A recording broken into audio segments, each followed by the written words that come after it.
नमस्कार दोस्तों, ocean network में आपका स्वागत है।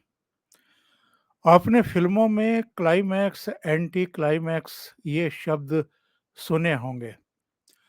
राजनीति में आमतौर पर इस तरह के शब्दों का प्रयोग नहीं होता है, लेकिन महाराष्ट्र के संदर्भ में अगर हम बात करें, तो ऐसा लगता है कि अब क्लाइमैक्स कह लीजिए, एंटी क्लाइमैक्स कह लीजिए, वो समय अब आता हुआ दिखाई दे रहा है।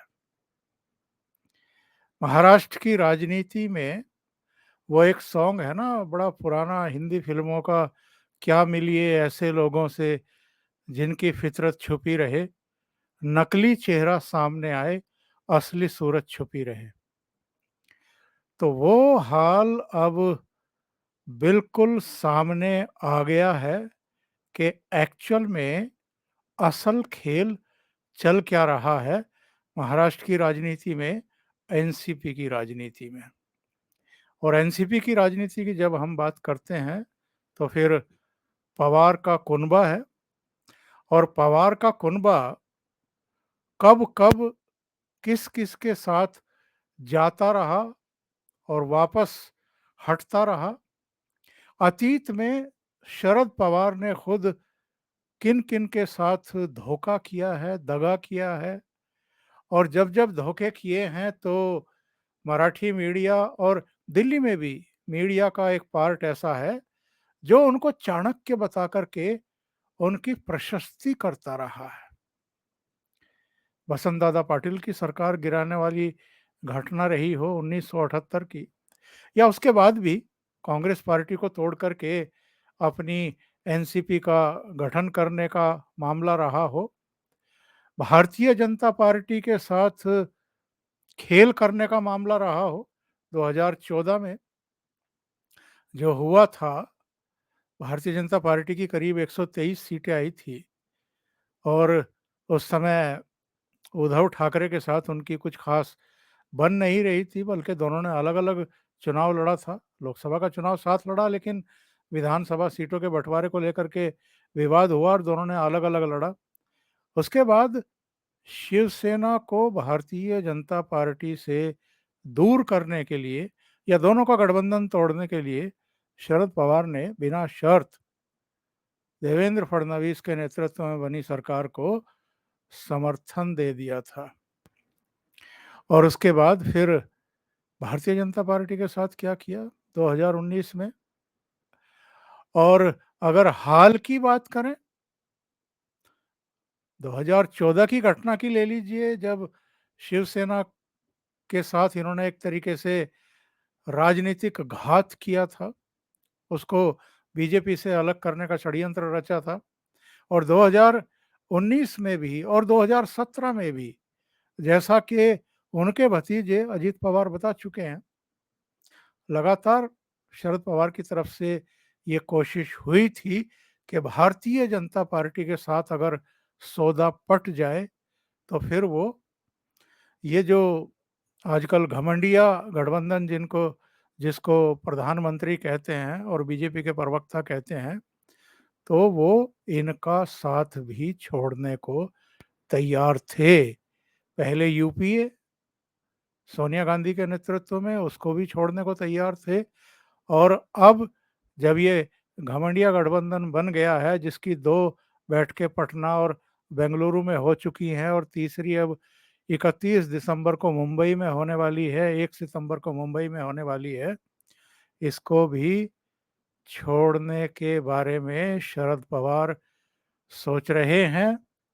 बस जो उनकी मुराद है, जो उनकी इच्छा है, वो अगर पूरी हो जाए तो। जिस खेल के खत्म होने या कगार पर पहुंचने की मैं बात कर रहा हूं, वो खेल एक्चुअल में खुल गया है। पहली बार ऐसा हुआ है कि जो कुछ शरद पवार पर्दे के पीछे से कर रहे थे, चालाकी के साथ कर रहे थे, वो कहते हैं ना कि कभी-कभी जो हकीकत है वो लबों पर आ ही जाती है, जुबान पर आ ही जाती है। तो वो हकीकत जो है शरद पवार की जुबान पर आ गई 24 अगस्त को, और वो भी बारामती में। उन्होंने कुछ ऐसी घटनाएं, ऐसी बातें कह दी अपने भतीजे को लेकर के। शरद पवार ने जो कहा, मैं आपको डिटो सुना देता हूं, और इसके बाद बताता हूं कि शरद पवार न केवल इस घमंडिया गठबंधन में पूरी तरीके से संदिग्ध हो गए हैं, बल्कि उनके लिए करीब करीब अछूत जैसी स्थिति में आ गए हैं। बल्कि उद्धव ठाकरे, जिन्होंने आंख मूंद कर इन पर भरोसा किया था और भरोसा करके भारतीय जनता पार्टी का साथ छोड़ा था 2019 में, इनके और कांग्रेस के सहयोग से सरकार बना ली थी, अब वो उद्धव ठाकरे भी शरद पवार पर रत्ती भर भरोसा करने को तैयार नहीं है और इनके साथ चलने को तैयार नहीं है। और जो मैं ये कह रहा हूं कि जो घमंडिया गठबंधन है, इसका शरद पवार से भरोसा उठ गया है और विश्वास नहीं रहा है, इसकी सबसे बड़ी बानगी, सबसे बड़ा प्रमाण ये है कि मुंबई में जो 31 अगस्त और 1 सितंबर को अब बैठक होने वाली है, तो कांग्रेस अब शिवसेना उद्धव ठाकरे से मिलकर के इसका आयोजन मुंबई में कर रही है। यानी शरद पवार को इसके इंतजामों से, इसके प्रबंधन से लगभग अलग करके रखा गया है।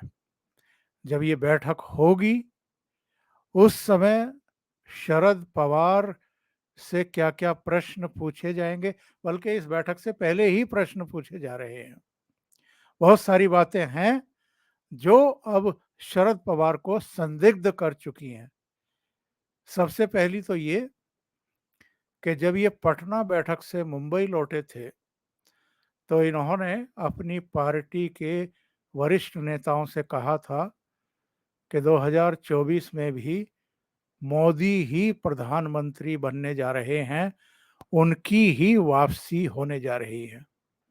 दूसरी बात, 1 अगस्त को जो पुणे में लोकमान्य तिलक सम्मान से अलंकृत किया गया था नरेंद्र मोदी को, उस समारोह में भी शरद पवार मौजूद थे, और एक व्यक्ति को छोड़ कर के वो मोदी के साथ ही बैठे हुए थे। उनके भतीजे अजित पवार भी थे, मुख्यमंत्री थे, दूसरे उप मुख्यमंत्री देवेंद्र फडणवीस भी थे, गवर्नर भी थे।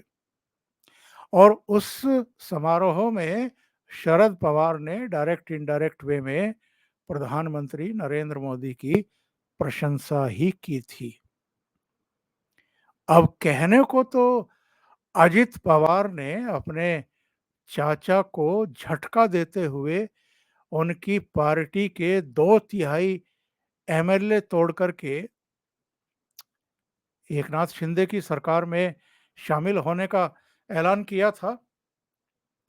लेकिन वस्तु स्थिति क्या है?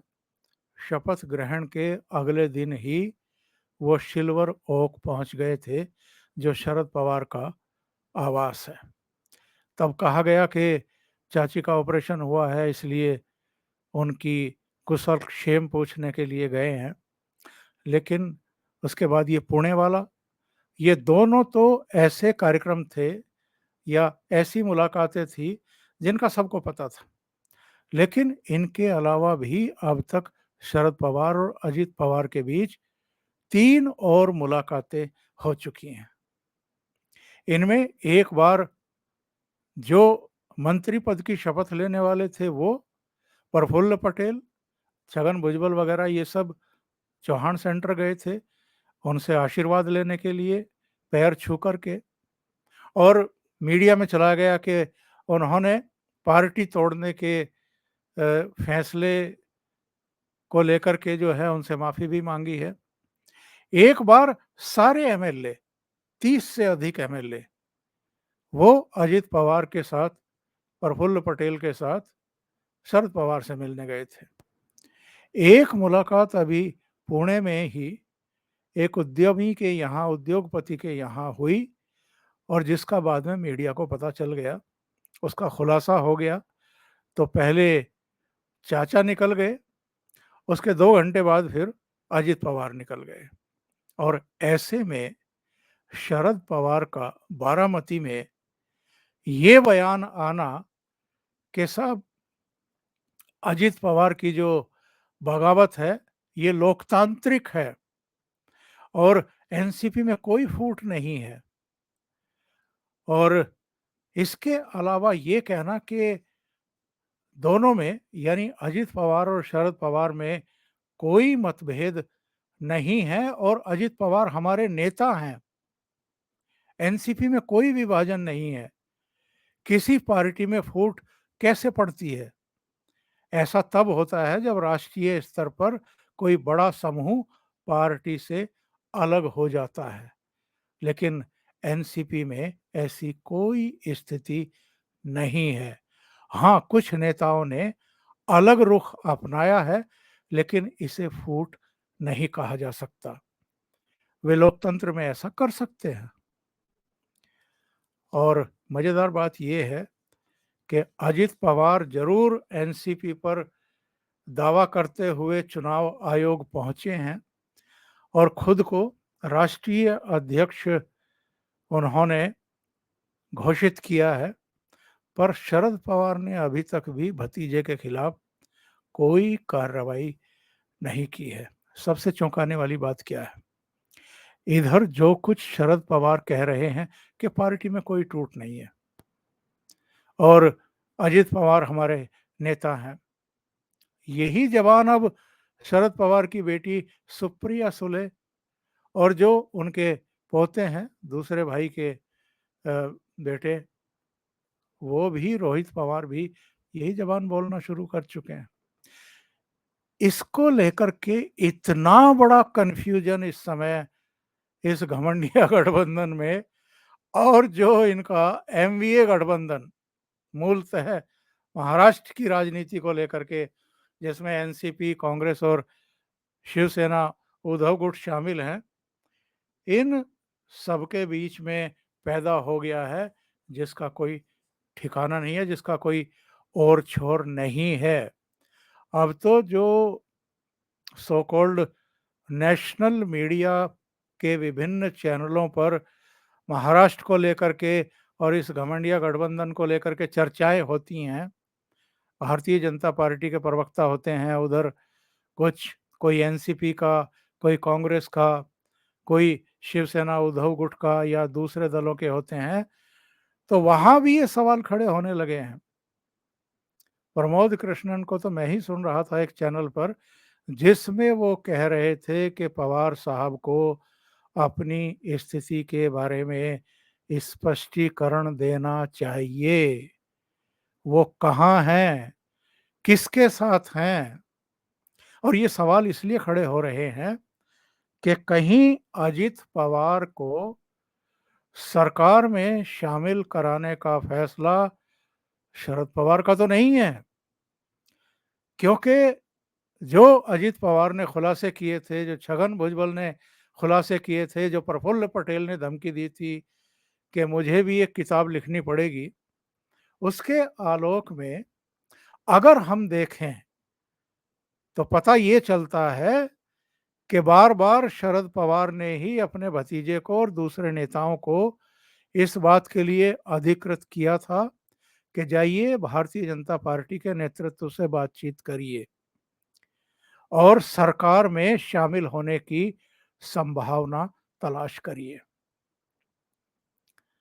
शरद पवार के बारे में ये जानकारी मिल रही है कि चूंकि बार बार अंतिम समय पर वो अपने फैसले बदल लेते थे, पीछे हट जाते थे, उसकी बड़ी वजह ये थी कि बेटी सुप्रिया सुले को वो केंद्र सरकार में, मोदी सरकार में कोई अहम मंत्रालय दिलवाने की कोशिश करते थे और नरेंद्र मोदी और अमित शाह इसके लिए कभी तैयार हुए नहीं, तो बार बार मामला यहीं अटक जाता था। वरना कभी की उद्धव ठाकरे की सरकार टूट चुकी होती और शरद पवार और अजित पवार, सुप्रिया सुले वगैरह सब भारतीय जनता पार्टी के साथ जा चुके होते। अब पटना से लौटने के बाद आप कहते हैं कि नरेंद्र मोदी ही 2024 में वापसी कर रहे हैं। इसके अलावा आप पुणे में उनके सम्मान समारोह में शामिल होते हैं। आपका भतीजा बगावत करने के बावजूद, 40 एमएलए तोड़ने के बावजूद आपसे मुलाकात करता रहता है और अब रणनीतिक हिसाब से, राजनीतिक हिसाब से आप बयान भी ऐसे दे रहे हैं कि अजित पवार हमारे नेता हैं, हमारी पार्टी में कोई टूट-फूट नहीं हुई है। तो शरद पवार से ये पूछा जाएगा इस घमंडिया गठबंधन की इस तीसरी अहम बैठक में कि भैया आप अपनी स्थिति स्पष्ट करिए, भारतीय जनता पार्टी के साथ हैं या हमारे साथ हैं, या डबल गेम खेल रहे हैं, डबल क्रॉस कर रहे हैं। तो शरद पवार ने जो खेल शुरू कर रखा है महाराष्ट्र की राजनीति में, ऐसा लगता है कि अब उसका अंत निकट आ गया है और क्लाइमैक्स के साथ ही इनका खेल जो है वो खत्म होने के कगार पर पहुंच रहा है। अभी के लिए इतना ही। बहुत बहुत धन्यवाद। अगर आपको ये चैनल और इसके कंटेंट पसंद आ रहे हैं तो लाइक करें, कमेंट करें, वीडियो को शेयर भी करें। अभी तक अगर आपने ये चैनल सब्सक्राइब नहीं किया है तो सब्सक्राइब कर लें और साथ में लगे बेल आइकॉन को दबाना ना भूलें ताकि आगे आने वाले वीडियो और उनके नोटिफिकेशन आप तक पहुंचते रहें। बहुत बहुत धन्यवाद। नमस्कार।